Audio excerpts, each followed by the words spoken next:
साथी साथी त मेरो साथी म तेरो साथी। तँलाई दुःख पर्दा मैले काम दिने र मेरो दुःखमा तैँले सपोर्ट गर्ने त्यही नै हो साथी।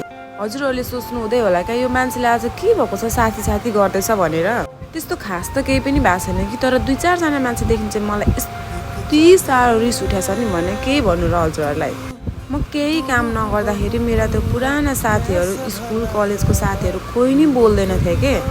तर अहिले हेर्नु कतिजनाले सपोर्ट पनि गर्नुभएको छ होइन। मेरो स्कुलको साथीहरूले सबैजना राम्रो मात्रै हुन्छ भन्ने त छैन नि, सबैले मलाई सपोर्ट गर्छ भन्ने पनि त छैन नि।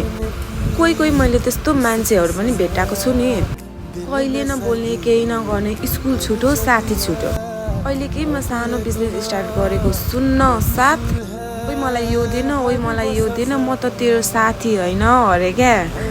हुन्छ यसको यति प्राइज हो, यसको यति प्राइज हो भन्दा नि म त तेरो साथी होइन, मलाई मेरो लागि त्यति नै गर्नु सक्दैनस्, यो फ्रीमा दिँदा तेरो के जान्छ, म त तेरो साथी पो होइन र।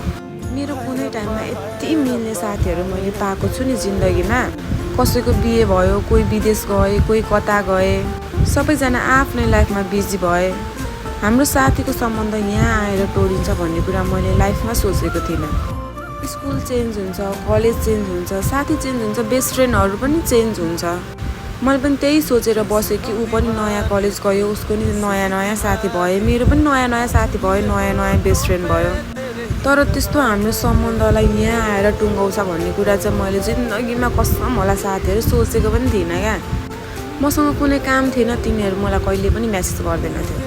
तर अहिले म आफै कमाउने भएको छु, ओइ म तेरो साथी होइन, मलाई फ्रीमा दिँदा तेरो के जान्छ भन्दै आउँछ। पैसा हुँदा दुश्मन पनि ढोग्न आउँछ भनेको चाहिँ यही हो क्या, मैले यहीँबाट थाहा पाएको हो क्या कि कसो।